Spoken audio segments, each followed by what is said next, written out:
Here I am. Hi, guys. All Hello. right, you're full of energy. I gotta juice this room up. You guys are fading. I gotta give a little energy today. Thank you. Thank you. How you Nothing guys else. doing? How's the show been? I've heard a couple of the sessions. They've been fantastic. I mean, they've really Yes. been good stuff. Thank you. We totally agree. Really good presentations. And we can't wait the presentation from you. Well, cool. I'm ready to go. I hear I'm the closer. Am I the last one of the day? Yeah. Yes. Oh, fantastic. Well, I'm ready. Let's go. Let's do Let's it. go. Thank you. All right, cool. Hi, everybody. Good afternoon, good evening, good morning, wherever in the heck you are. Thank you for coming. I am excited to be the last presentation, and I guarantee it's going to be a lot of fun. We're going to have a little energy and talk about marketing automation and really change it up. We're going to talk about it in the context of the event space. Now, if you're a B2B vendor, if you're somebody that goes to a conference, if you hold webinars, this is key. And if you're not, if you're on the B2C side, there's still some things to learn about how you can level up that game. So let's jump into the presentation. So first, who in the heck am I? So my name is Ryan Phelan. I'm the CEO of RPE Origin. I've been in the industry for 25 years, going on 26. I've primarily been on the vendor side, working for ESPs and Fortune 100 companies, helping them propel their digital email marketing strategy forward using data, automation, promotion, the whole 9 yards. And so I've seen a lot over the last 25 years, and I bring some of that today to what we're going to talk about. And who's RPE Origin? Just real quick, RPE Origin is the only vendor agnostic email-centric agency in the space. We just do email, and we do it for enterprise and mid-market companies, and have been doing it for 19 years. But let's jump into the reason why you're here. This presentation is actually part of an interview that was done by the fine folks at Smalley over there. And what we did is talk about an event. If you want to see the full 1 hour broadcast, go on YouTube. You can look it up. It's amazing. Tons more information there. We're going to pull out kind of the best of in this presentation, and we're going to talk about it today. So we're talking about percent signs that got out of line. I don't know why. We're talking about marketing automation today. We're talking about how to use it in a B2B setting, but giving some hints and tricks on to what to do on the B2C side if that's where you are. In reality, where we always start as a practice, whether you're B2B or whether you're in financial services or any verticals, that we start with a retail comparison of what we're talking about. That's the ultimate engagement by the consumer, right? The consumer goes shopping a whole lot more than they go to their bank, that they go to anything on the planet, right? And so we start with what is automation? What is marketing automation? Transactional triggers, journeys, whatever you call it. What does that really give the bottom line? Well, typically, what we see is that marketing automation as a whole, and that is any automation, triggers, journeys, or transactional emails, generally will account for 60% of the email revenue derived from a company, but only derive 4% of the overall volume in a given year. And so if you're looking for a benchmark about how you stack up in terms of what your marketing automation and transactional emails do, then this is a great benchmark, right? If you're just a little short, if you're over, fantastic. If you're sitting in like 30%, you've got some work to do, and that's a good goal to get to. 60% is not unheard of. And it's mainly because those emails are incredibly relevant. They're incredibly targeted. They're based upon somebody's action. They're based upon somebody's behavior. They're based upon some piece of data. So use this as a barometer about how good you're doing in your marketing automation. Now, typically, marketing automation stems from BAU, what we call BAU, business as usual, right? You have a repeatable campaign. You have a repeatable program that goes out. You have an idea stemmed from that. We find a lot of clients when they're looking for ideas on what to automate to go back to their promotional lists and look at, okay, what are the campaigns we do every year? Is there something we can derive from that to automate? In this example, Care Credit, which is a medical credit card here in the States, they have a lot of those. They have a lot of things that they just manually recreate over and over and over again.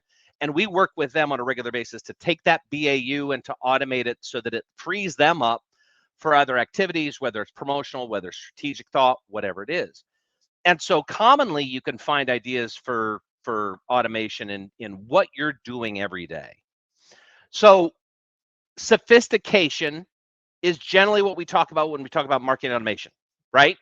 And this is a slide you're not going to be able to see, and I apologize for it, but some of it's because it's confidential, and some because if I print it off, each of these I'm going to show you, it wrapped around my office. It was hilarious.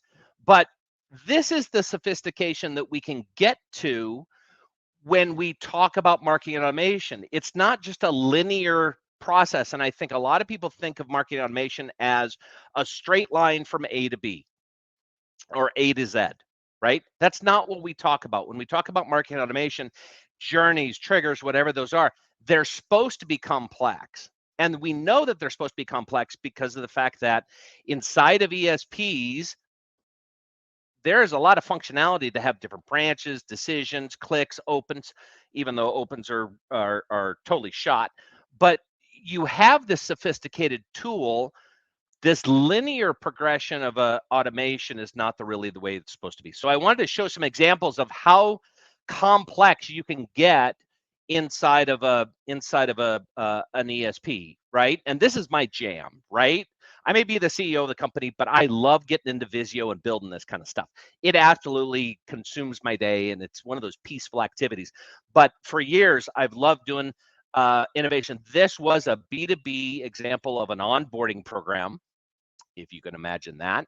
This one was a consumer win-back program with dynamic messaging and different stages, incorporated also into their transactional program. And this last one, literally, I printed it off and it stretched, it wrapped my office. And this is another example of an onboarding program in another division of a company, right? And so let me give you a little backstory on this. When we started this program, it was linear. It was I start on day 1 and I end on day 60. And it was email after email after email after email. And what we came in to talk to the company about was, you have such a dynamic need by the end user. We need to mix this up a little bit. We need to encourage people to interact, and we need to look at on the journey, how are they interacting? What are they clicking on? Because some of these actions and decision points are based upon what I clicked on or what I did offline.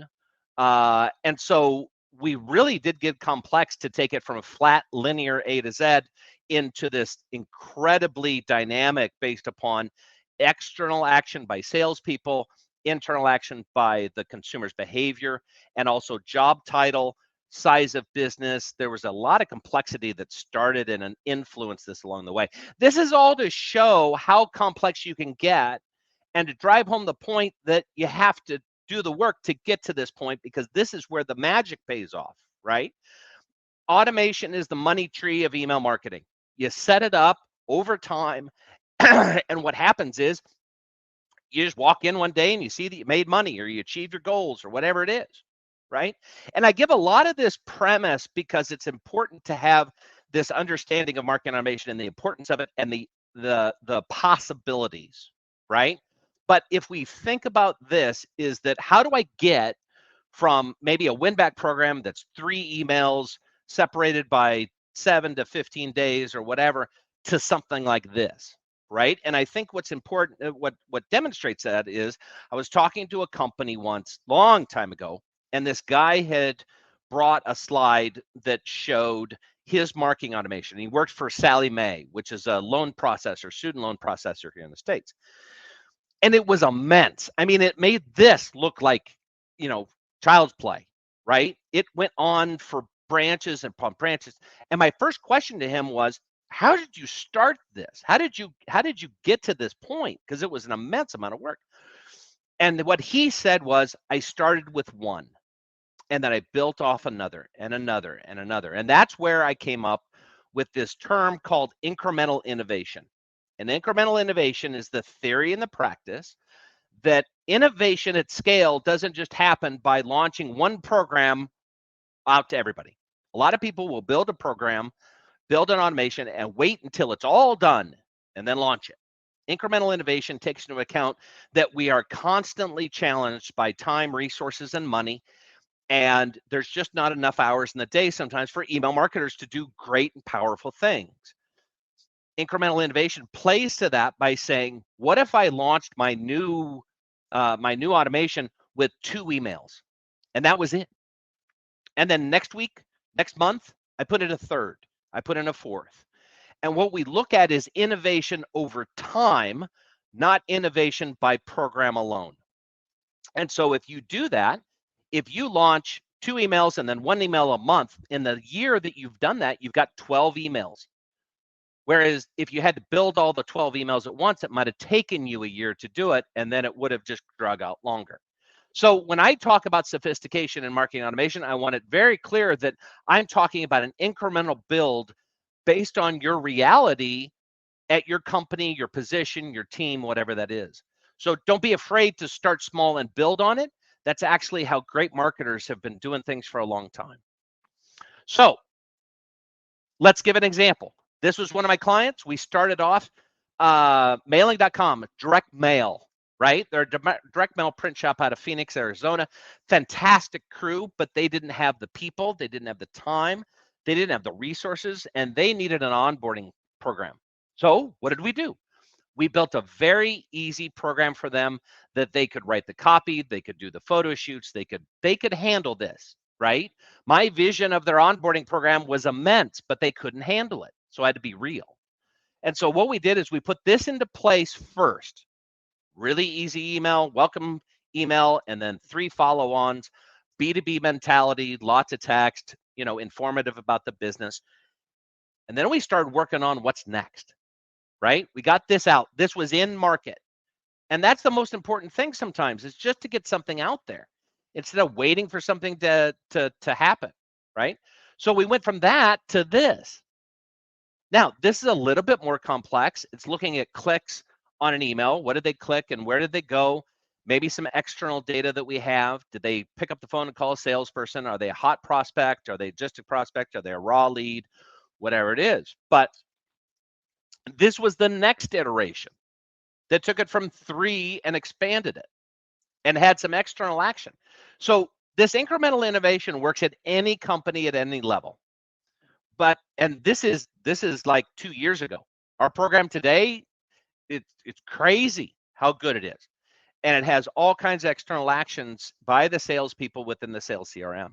So incremental innovation is important to remember when we're talking about what we're going to talk about today, right? Which is marketing automation at scale and an example for events, right? Now, like I said, if you're a B2B vendor and you do webinars, if you do conferences, if you do little shops or little breakfast or lunches or that kind of thing, right? This is kind of an example of how we take the marketing automation that we would see in the rest of our business and change the game in terms of events, because whether or not you know it, events have changed dramatically in the last probably 3 years. So let's talk about how that changed. So how do we transform events? And we've all been to conferences. I've been to so many, I can't even count how many I've been to. Back in the day, I used to travel about 120,000 miles a year internationally to different events, client meetings, but mostly events, conferences, and that kind of stuff. And we've all been to them. We all know the pros and cons. I've run so many webinars and different virtual events for not only my company, but for national organizations. We have to think about, how do we transform those? Because they need to be transformed, because our home office looks like this, right? Now, not mine personally, but we have a lot of distraction with work from home.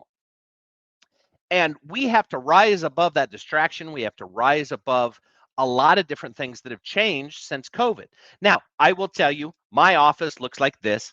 When it's clean, it's not going to give you a live view. But my office is not looking like the crazy one. Anyway, so events drive. What are they good for? Right? We do webinars, and I'm going to use this example in terms of webinars. They drive brand awareness, connection, and opportunity of growth.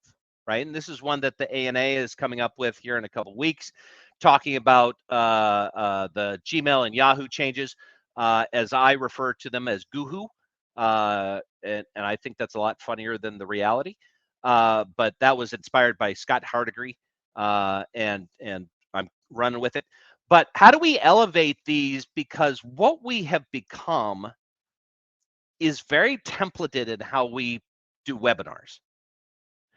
And if you think about it, and I'll get into kind of a custom example, but we pretty much have been doing webinars and events virtually the same way forever. And one of the things that I think we've gotten into the rut of is that we have this template that we and everybody else follows, and we just plug it in and go. And it becomes a checkbox of something to perform instead of a program or a goal or something that's well defined. And one of the things that in my career I have talked about over and over and over and over and over again until people's ears bleed is the fact that we have to have a strategy first mindset before tactics. And in webinars, what I see is we're just about the tactics. We've got this template. We've got everybody's doing it the same way. We do this and this and this, and then we're done and we check a box and we move on to the next activity for the marketing department, right? The strategy first mentality means that you stop. When you have the idea, you stop and you take a strategic minute to answer the question, why do people give a damn about what I'm going to do? Now, that can be prospects, it can be customers on the B2B side, on the B2C side. It can be anybody, but answer the question in the strategic step, why does the end user give a damn? Now, I'll give you a perfect example. One of my clients called me yesterday, and they had a seismic shift in their industry. Rates for their product were going to go up across the board for every person that does it, and they wanted to react to it. They wanted to put into place so they didn't lose clients. They wanted to make sure that they went out for new prospects and talked to people. They wanted to have this era of thought leadership. And I found myself in a meeting with them, and they were just tossing out ideas. Here's what we'll do. We'll send an email. We'll send a direct mail piece. We'll do this on ABM. We'll do this and this and this. And I said, whoa, let's take a step back. Let's build a strategic brief first and answer the question of why do the people give a damn? And they said, well, we don't have time for that. I said, yes, you do. You have an hour. And literally, we wrote a strategic brief in an hour.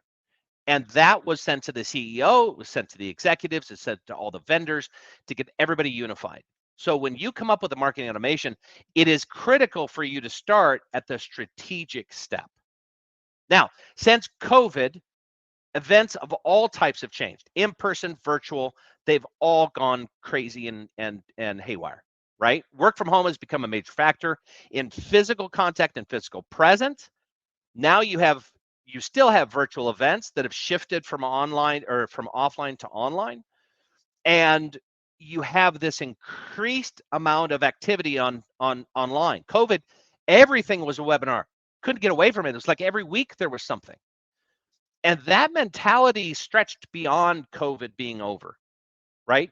We're in a competition now for a greater number of webinars and virtual online events than we ever have been because of COVID. And that brought it into normalcy. It brought it out of being just on WebEx. Now you got Zoom and Teams and StreamYard and all this kind of technology that can raise the bar. You've got to try harder to get people to show up at your event than you used to pre-COVID. Now you still had to work back then, but now it's a ton harder. Your event is no longer a gift to the masses. Your thought leadership is no longer a gift. We have to stop just announcing our event and move to selling our event because it's a competition of eyeballs. Now, we've all seen this, or hopefully you've seen this, as the traditional funnel. not dead because it's still used in sales processes, but there is a focus on intent, especially on the B2B side and equally so on the B2C side. That intent transforms the funnel from recognizing that it's just a stage or a life cycle into there's all kinds of things about interest, consideration. How do they show intent? Do I have minor intent, major intent? Do I have convertible intent? How do I recognize levels of intent along any journey that you have? And so what we want to do is take advantage of that in the complexity to which we do events. Now, this is the typical thing that we kind of plug into when we're doing a webinar, right? I'm going to do a webinar on widgets, and the smartest person in the room is going to get up and talk. And so what do I as a marketing team do? I put together a bunch of social media posts. I put together a bunch of emails. I space them out. I have my post email or post event. Hey, you missed it, but here's a recording. It is a checkbox to execute this along the way. And that's problematic because as you're doing this, so are 20 other companies that month. And that's the problem, is that we don't really have the time to think through that the process itself is the problem, is that we haven't changed it. We still do the same number of LinkedIn posts and the same number of tweets, and then we still do the same number of emails. And the customer complexity has gotten different, has gotten more expanded and more in depth in terms of what is important for them in their schedule. People working from home, my schedule is packed. But when it's not packed, I'm in a really nice office with a view of the countryside out my window, and my washer and dryer are around the corner. I am distracted, and the discipline that I have to have is immense. But when you're doing events, it can be fluid to the extent where you lose interest. Now, in a typical retail scenario, from a segmentation standpoint, and this is one of the solves, right? Which is segmentation based upon interest or based upon stage or based upon whatever. And on the left-hand side, that's a typical retail segmentation. But on the right side, we need to think about the types of segmentation we would do on a webinar. It's not just I'm signing up everybody. It's talking about bringing the sophistication that we have in data into that webinar, into that announcement, into that process and automation. So if I think about different segments for a webinar, if I'm doing it at my company, here's what I'm thinking of. I'm thinking of high value targets, people that are just money trees, right? Huge revenue, either known or unknown, huge potential for revenue, all those, great logo that I'd love to get on board. You have prospects, you have customers, you have new prospects, past attendees, loyalists that have reflected their love for your brand on social media. Think about the conversations you would have. Should have turned that off. The conversation that you would have with each one of those is different than just, hey, we're doing a webinar, come and show up. On the retail side, you wouldn't, a lot of people just do this batch and blast one to everybody, but we know that there's complexity in the customer psyche, in the customer demographic, psychographic. So we need to mix this up from an event standpoint. What if your event now starts and your automation starts to look like this? What if your media plan changes? Now think about it this way. Instead of just sending the baseline, what if I'm sending a different message to a prospect? What if I'm sending a different message to a high value target or a customer, or insert your demographic or your segment here, right? Each of those people need to be talked to differently. And recognition of that changes the complexity from a linear A to Z into this complex look at how am I going to engage that person. And really, here's the key. You're trying to elevate your event so that they have high intent to show up, which means a conversion, right? And you have conversions along all of this route, right? But you're competing for their interest to give you an hour, a half hour, whatever time it is, and over time, right? A lot of people do events. They started advertising events 3 weeks from, 3 weeks ago, right? I don't know my schedule 3 weeks from now, but you've got to carry that through. So it's not only announcing the event, but once they're in there, once they're registered, most people just drop them from a mailing, don't want to bother them until right before the event starts. Take advantage of that. Start emailing them after they registered, right? Pick up the phone, have your sales team call people and ask if they want to come in. There's a lot of complexity that we can do in a short period of time. I know we're almost up on time, but the complexity in marketing automation that we have in other things has to carry over to how we do events and how we look at engagement. Now, real quick, our messaging changes based upon this either through separate tracks or dynamic messaging. Our timing, I have personally played with a week lead time before a webinar and had a great show rate. It was like 60%. So play with your timing in terms of how many emails you send and what kind of blitz you do on social media or across all your channels. Look at micro and macro conversions. For example, when I do a webinar, I look at the attendee list and the count, and if it starts to drop, I may change my track. I may change what I'm saying. I can't do that now. I hope you're not bored. But, I look at those things because intent and getting that to that conversion is critically important. And then what is your goal in the strategy stage? What is your goal that you set for the webinar? What are they going to get out of it? And what are you going to get out of it? Right? And are you delivering on both of those? And then post webinar, are you treating that as an asset? Are you taking small snippets? We saw during the break, Scott Hardigree was on there with just a snippet of one of the interviews that they did. It was fantastic. Use that as media. Use it as in social media for over 3 months. So let's wrap this up. This is I took an hour and condensed it down into about 25 minutes. So if you really want to listen to a lot of the ideas that I had, and there were a ton more, look up the the video on YouTube. It's fantastic. But wrapping up from this today, marketing automation must grow in sophistication, whether or not it's B2C or B2B. You've got to have that non-linear path because the consumer is not linear.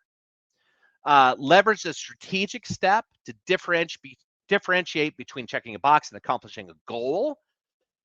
Develop your template, develop your automation, make sure that you're doing it right and that you're testing, right? You're competing for every other eyeball out there. You've got to test into this. You've got to enact new things. And then finally, take everything that you learned today in this fantastic series and organize it, test it, and enact it through incremental innovation. That's going to be key for you taking what you learned today and putting it into reality in your own color and in your own company. Now we got about 5 minutes left. I'm sure there's some questions, but thank you all very much. And guys, how you doing over there? Still kicking? Yeah, still geeking. We got some of your energy. Thank you, Ryan. You're welcome. Very good. Actually, the example you showed us, this is exactly what we are doing today. Yeah, the old school one. Version. Yeah. So good one. But, I think that a lot of marketers are just too busy with everything, and so what is developed is what works. But there's so much advantage to changing that up and really thinking about the rest of what we preach and putting it into action. But how do you measure the success? For example, for webinars, how do you measure registrations, or how do you fine tune or tweak the automation? That's great. So great question. So I look at registrations by day leading up to the event. I look at the show rate, how many people showed up. I'll look at how many people viewed the video after, and then I'll look at social media, right? And I'll look at how many tweets did I have? Did I encourage that during the event, live tweeting or whatever? And those are my baselines, right? But dependent upon the speaker, I may look at other KPIs that are important, like sales. Did my existing client re-up, or did they buy another package, or did I increase their customer loyalty? Really, it is dependent on that strategic step to set those KPIs based upon what you're going to talk about and who you're going to talk with. Okay, and you can also automate this, or this yeah, Excel for you, Excel sheet? No. Yes, I would automate all that so it flows into an Excel spreadsheet or to whatever reporting I have so that I don't have to do a bunch of work. I've set it all up in advance so it's an at a glance. All right. Wow. Impressive. So, Okay. Thank you very much, Ryan. You bet, are- guys. You were the last, but one of the best. Thank you again so much. Let's wrap this up. yeah.